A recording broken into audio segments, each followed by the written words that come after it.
This is called visual fiction, and it's book titles reimagined. There's 15 artists, and they were assigned book titles for science fiction and space books, and they created artwork to match the titles. Working with the theme, I picked the book titles, and they're all science fiction and space-related books.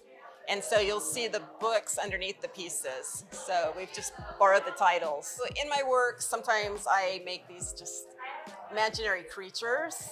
And for this one, I decided to do something much larger than what I usually do. I don't really have a plan when I start them. They just sort of form, take on shape. I primarily work with recycled and reclaimed material. My theme was Frankenstein. So I like the idea of kind of reanimating a material and creating it another life for it. The main piece in the show it's called an automata. An automata is a machine that kind of mimics life. And I thought it was appropriate that for Frankenstein, I create a piece that has bits and pieces of vintage dolls and figurative objects in it that look like they've been cobbled together to make a kind of a living thing. And so then kind of traveling across this tableau of moving parts, each one represents kind of a different phase of the monster that was Frankenstein's creation. All materials kind of have a second potential life to them if they're found object. I'm often inspired by materials, I'd say.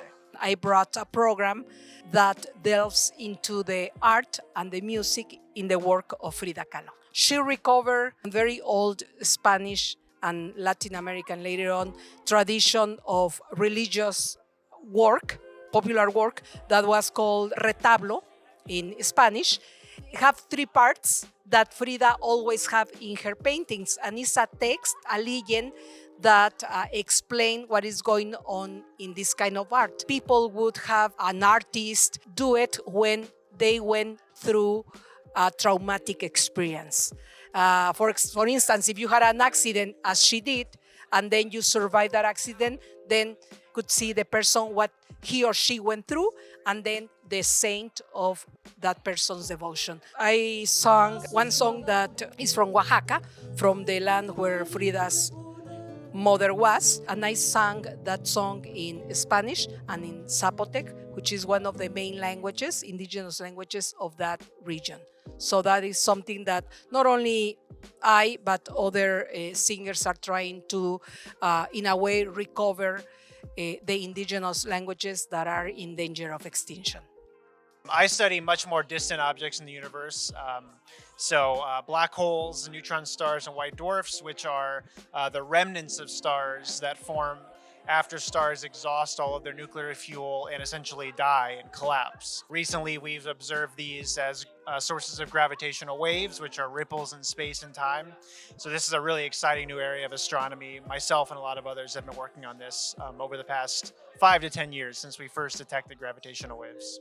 I actually studied music, and I spent a while pursuing a career in music and then ultimately decided to pursue a career in science instead. But there's certainly lots of sort of overlap in terms of how the mind approaches these fields. We take for granted that the Earth is actually moving very fast through space and orbiting around the sun. And during an eclipse, this is one of the few times where you can actually see in live time the orbits of objects happening. So by seeing the moon passing between the Earth and the sun, we are sort of immediately aware of the fact that these are objects in space that are moving relative to one another. When you want to look at an eclipse, you can buy eclipse glasses. They're very cheap, and you can probably find them certainly here at the library or lots of other places they're handing them out.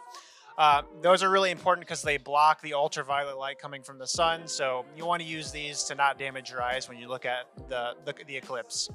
Looking at the sun is always potentially harmful to your eyes, so you want to be careful doing that. I think it's great to bring your kids and get them inspired by art, and there's no better safe place than a library to expose kids to art, to expose them to technology, to expose them to STEAM in general, and then also inspire them in other ways with literature. Libraries mean a lot to me because when I was a kid, I spent a lot of time in libraries with my grandmother, and I love the summer programs. I love to read. So it's combining my two loves, books and art. So I'm hoping to take this program to any library that'll have me so we can combine the two.